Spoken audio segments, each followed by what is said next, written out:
बिस्मिल्लाहिर्रहमानिर्रहीम।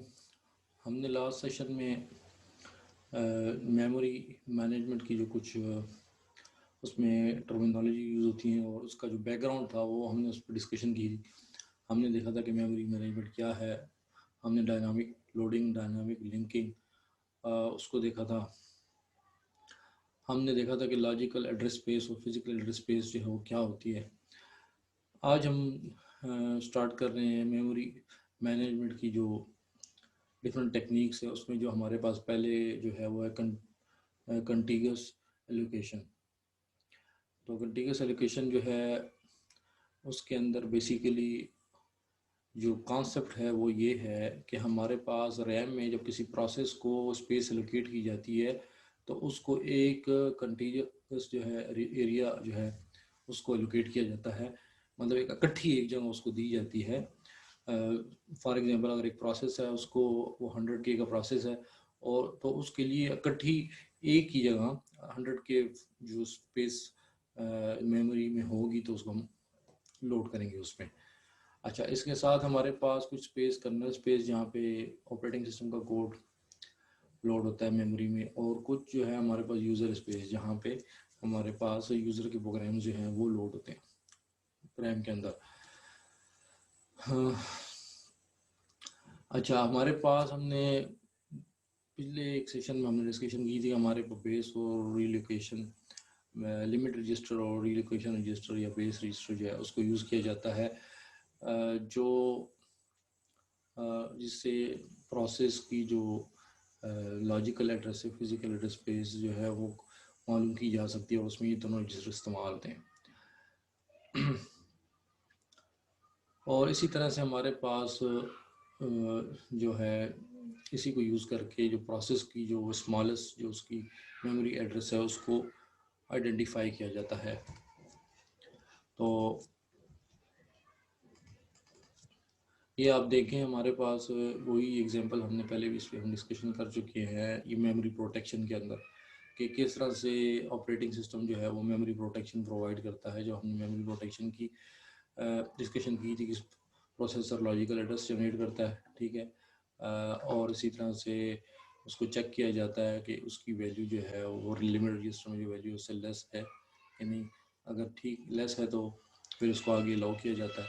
फिर चेक किया जाता है कि उसकी जो वैल्यू है वो बेस प्लस लिमिट से उसकी वैल्यू अच्छे से रीलोकेशन रजिस्टर में जो हमारे पास वैल्यू उसको ऐड किया जाता है और फिर हमारे पास जो फिज़िकल एड्रेस है वो हमारे पास आ जाता है। तो इस तरह से हमारे पास logical to physical address conversion होती है और उसकी मेमोरी प्रोटेक्शन वगैरह जो है उसकी ये मैकेनिज्म है।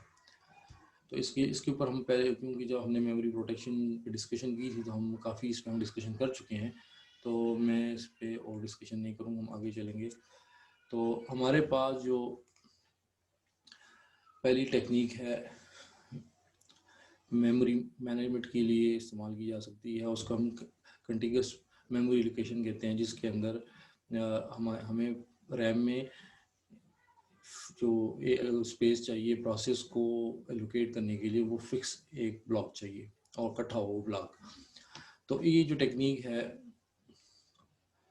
इसके अंदर हमारे पास क्या होता है कि जो मेमोरी है उसको फिक्स साइज पार्टीशन में डिवाइड कर दिया जाता है और फिक्स साइज पार्टीशन में उसको डिवाइड किया जाता है और हर पार्टीशन जो है उसके अंदर एक प्रोसेस आ सकता है, ठीक है।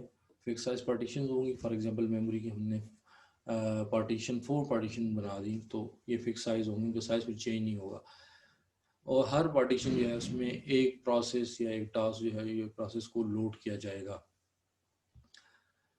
अच्छा, अब इसी वजह से इसको multi programming with fix task कहा जाता है कि हमारे पास यहाँ पे जो fix process number of process जो हैं वो लोड हो सकते हैं एक फिक्स, मतलब और 4 पार्टीशन है तो 4 प्रोसेसेस हम लोड कर सकते हैं, इससे ज़्यादा नहीं कर सकते।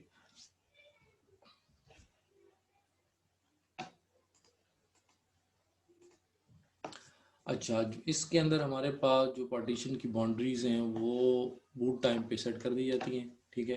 फिक्स पार्टीशन जो है वो सेट कर दी जाती हैं बूट टाइम पे, ठीक है।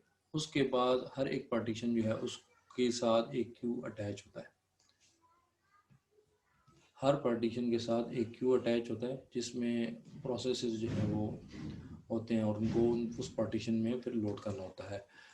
तो जो डिग्री ऑफ मल्टी प्रोग्रामिंग मतलब कितने नंबर ऑफ प्रोग्राम्स जो हैं वो आप लोड कर सकते हैं, वो पार्टीशंस, नंबर ऑफ पार्टीशंस पे डिपेंड करता है। जिस तरह मैंने पहले बात कर ली कि अगर आपके पास 4 पार्टीशन हैं तो आपके पास मैक्सिमम 4 प्रोग्राम्स को आप लोड कर सकते हैं, इससे ज़्यादा को नहीं कर सकते। तो ये आपके सामने एग्जांपल आप नज़र आ रही है जिसके अंदर आप देख सकते हैं कि हमारे पास 4 पार्टीशन है। ये एक पोर्शन जो है ये ऑपरेटिंग सिस्टम के लिए कर्नल स्पेस हो गई, और ये उसके बाद पार्टीशन 1 है जो कि 150K की है, पार्टीशन 2 है जो कि 200K की है, और इसी तरह से पार्टीशन 3 जो है वो 300K, और पार्टीशन 4 100K। अब इसमें होगा किस तरह से कि हर एक पार्टीशन के साथ एक क्यू जो है वो एसोसिएटेड होगा, हर पार्टीशन के साथ अपना क्यू होगा, ठीक है। तो इसी तरह से हर पार्टीशन के साथ अपना क्यू होगा, उसमें आके प्रोसेसेस जो हैं वो वेट करेंगे अपनी बारी को, उनको फिर हर एक पार्टीशन में लोड किया जाएगा। फॉर एग्जांपल अगर यहाँ पे जो 150K वाली पार्टीशन है इसके अंदर 100K का प्रोसेस, ये 110K 120K का प्रोसेस वेट करेगा, और इसी तरह से 100K की जो पार्टीशन है इसमें 100K या उससे लेस के प्रोसेसेस होंगे। जैसे 100K की पार्टीशन है तो यहाँ पे 80K का, 90K का, 50K का प्रोसेस होगा। इसी तरह से हमारे पास 300K है तो यहाँ पे 280K 270K इस तरह का प्रोसेस होगा। तो इस तरह डिफरेंट प्रोसेस आगे क्यू में वेट करेंगे और उनको पार्टीशन में लोड किया जाएगा। अब इसमें जो हमारे पास मसाइल हैं वो ये है कि फॉर एग्ज़ाम्पल हम यहाँ पे एग्ज़ाम्पल ले लेते हैं, कुछ प्रोसेसेस जो हैं हम यहाँ पे लोड कर देते हैं। फॉर एग्ज़ाम्पल हम कहते हैं हमारे पास पार्टीशन 4 में भी कोई प्रोसेस जो है वो वेट कर रहा है अपनी बारी का, P1, ठीक है। यहाँ पे हमारे पास है, यहाँ पे भी सारे प्रोसेस हम कहते हैं क्यू फिल है हमारे पास प्रोसेस, P2 है, और इसी तरह से यहाँ पे पार्टीशन 2 जो है यहाँ भी प्रोसेस P3 है, वेट कर रहा है, ठीक है, अपनी बारी का। और ये प्रोसेस लोड हो जाते हैं। ये सारे प्रोसेस जो हैं ये अपनी बारी का इंतज़ार कर, फॉर एग्जांपल इनको कहते हैं कि ये प्रोसेस लोड हो जाते हैं। पार्टीशन 4 में हमारे पास प्रोसेस हम कहते हैं यहाँ पे लोड हो गया प्रोसेस P1, और इसी तरह से प्रोसेस पार्टीशन 3 में प्रोसेस P2, और इसी तरह से पार्टीशन 3 में पार्टीशन P2 में P3 प्रोसेस, ठीक है। और इसी तरह से पार्टीशन 1 के अंदर हम यहाँ पे कहते हैं कि प्रोसेस P4। इसी तरह से प्रोसेस P4 आ गया पार्टीशन 1 में। और अभी हम देख सकते हैं कि हमारे पास जो प्रोसेसेस हैं वो हर एक पार्टीशन 4 में P1 प्रोसेस है, और हम सपोज करते हैं कि प्रोसेस P1 में जो प्रोसेस है वो यहाँ पे 80K है, ठीक है, 80। और इसी तरह से पार्टीशन 3 में जो प्रोसेस है वो P2 है, ये हमारे पास फॉर एग्जांपल ये 250K है, ये प्रोसेस 250K का। और इसी तरह से पार्टीशन 2 में जो प्रोसेस है वो हमारे पास हम सपोज करते हैं कि ये 170K का। और इसी तरह से पार्टीशन 1 में जो प्रोसेस है वो हमारे पास 120K है, 120। तो अगर हम देखें यहाँ पे तो हमारे पास 20K यहाँ पे 100K की पार्टीशन में 80K का प्रोसेस है, ठीक है, और 20K यहाँ पे फारग है, ठीक है। और इसी तरह से यहाँ पे 300K है और 50K यहाँ पे, और ये 70 हो गया, और ये 30K यहाँ पे, तो ये 100K हो गया हमारे पास, और यहाँ पे ये 120, तो 30 यहाँ पे हमारे पास है, तो ये 130, और 130 की हमारे पास स्पेस जो है ना वो यहाँ पे इस्तेमाल नहीं हो रही। लेकिन ये स्पेस किसी भी प्रोसेस को, अगर हमारे पास कोई प्रोसेस 50K का भी हो, उसका अगर हम उसको लोकेट नहीं कर सकते, क्योंकि हमारे पास जो पार्टीशन, एक पार्टीशन में एक प्रोसेस ही लोड हो सकता है, एक से ज़्यादा नहीं हो सकता। तो ये हमारे पास जो पार्टीशंस के अंदर जो स्पेस हमारे पास ज़ाया हो रही है, जैसे यहाँ पे अगर हम देखें हर एक पार्टीशन, जैसे यहाँ पे पहली पार्टीशन में ये 20K स्पेस पा रहा है, लेकिन इसको इस्तेमाल नहीं किया जा सकता क्योंकि एक पार्टीशन में एक प्रोसेस ही लोड होगा।